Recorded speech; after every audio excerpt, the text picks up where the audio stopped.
વધારે નહીં પણ થોડું સાચું જાણવું છે તો અત્યારે તમે સાચી જગ્યા પર છો.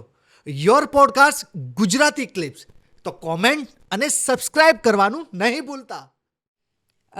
હું 11-12મા ધોરણમાં હતી ત્યારે અહીંયા સુરતમાં સાહિત્ય સંગમમાં ગઝલના છંદ શીખવતા, જેમાં નયન દેસાઈ અને રવિન્દ્ર પારેખ ગઝલ શીખવતા. ગોપીપુરામાં છે ત્યાં? ગોપીપુરામાં, હા. વાહ.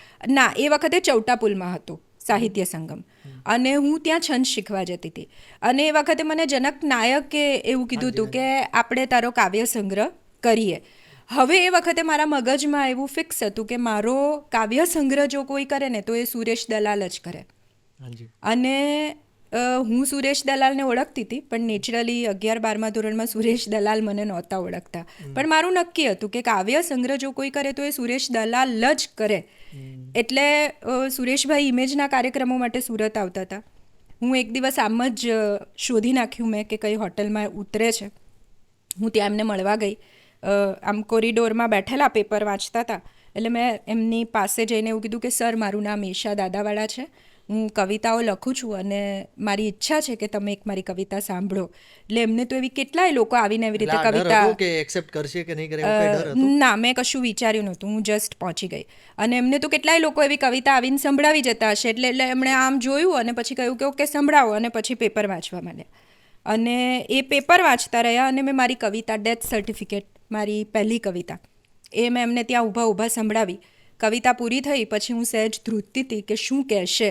જે સુરેશ દલાલને આમ મેં વાંચ્યા છે, જે મારા માટે એક આમ આઇકોન છે, એમની સામે ઊભા રહીને હું કવિતા મેં સંભળાવ્યું. જી. એટલે પછી સુરેશભાઈએ આમ પેપરમાંથી માથું ઊંચું કરીને એવું કહ્યું કે કવિતા સારી છે પણ લાંબી છે, એટલે થોડી ટૂંકી કરીને મોકલજે. એટલે મેં કહ્યું કેવી રીતે ટૂંકી કરવાની? એમણે કહ્યું એ હું નહીં શીખવાડીશ, તું તારી જાતે કવિતાઓ વાંચ, તને આવડે એવી રીતે ટૂંકી કર અને મોકલ. એ પછી મેં ખૂબ વાંચ્યું. લગભગ 6-7 મહિના પછી મેં મારી કવિતાને થોડી રિપેર કરી અને કવિતા મેગેઝિનમાં પબ્લિશ કરવા માટે મોકલાવી. એ વખતે કવિતા મેગેઝિનના તંત્રી સુરેશભાઈ હતા, અને મને ત્યાંથી ફોન આવ્યો કે તમારી કવિતા છાપી શકાય એમ નથી, છપાઈ ગઈ છે. એટલે મેં કહ્યું ના, છપાઈ નથી. સુરેશભાઈને મેં સુરતની હોટલની બહાર સંભળાવી છે, એટલે એમને આપો, મારે વાત કરવી છે. અને સુરેશભાઈને યાદ આવ્યું કે ઓકે, આ કવિતા તે મને અહીંયા બેલેવ્યુ હોટલની બહાર સંભળાવેલી. અને પછી એ કવિતા મારી કવિતાના પહેલા પાને પબ્લિશ થઈ, અને ત્યાંથી મારી વર્તારાની સફર શરૂ થઈ. અને એ પછી મને સુરેશભાઈ ઇમેજ પબ્લિકેશન્સના 2-3 કવિ સંમેલનોમાં લઈ ગયા.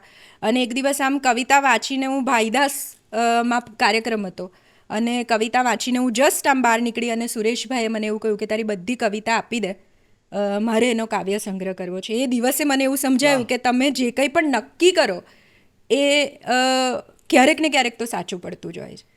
એટલે એ પળ હજી આજે મારી આંખની સામે છે કે હું આમ ઉતરું છું, સુરેશભાઈ ઊભા છે, અને મેં સુરેશભાઈને કહ્યું કે thank you sir, thank you, તમે મારો કાવ્ય સંગ્રહ તમે પબ્લિશ કરવા માંગો છો. તો એમણે એવું કહ્યું થેન્ક યુ મારે કહેવું જોઈએ, કારણ કે તું ખૂબ સારું લખે છે. એટલે હું આજે લખું છું એનું કારણ સુરેશ દલાલ છે. એમને જો મારી કવિતાઓ યાદ ન રહી હોત, એમણે જો મારામાં વિશ્વાસ ન મૂક્યો હોત, એમણે જો મને એવું ના કહ્યું હોત કે ના, તું ખરેખર સારું લખે છે, તો કદાચ મેં લખવાનું છોડી દીધું હોત. અને આમે મારું તો એક એવું સપનું હતું કે ગમતા પુરુષ સાથે લગ્ન કરવાના, સરસ મજાના એના 2 બચ્ચાઓની મા બનવાનું, અને એક હાઉસવાઈફ તરીકે લાઈફ જીવવાની. આવું મારું સપનું હતું. પણ જિંદગી મોટે ભાગે તમે જે વિચાર્યું હોય ને એના કરતાં ઊંધા જ દાખલા તમારી પાસે ગણાવતી હોય. એટલે આવું કોઈ બપનું સાકાર થયું નહીં, પણ એમાં લખવાનું ફરજિયાત થઈ ગયું. કારણ કે એક સપનું તૂટે તો એ સપનાની ઉપર બેન્ડેડ લગાડવા માટે મારા ખ્યાલથી મારી બેન્ડેડ હંમેશા લખવું બન્યું છે.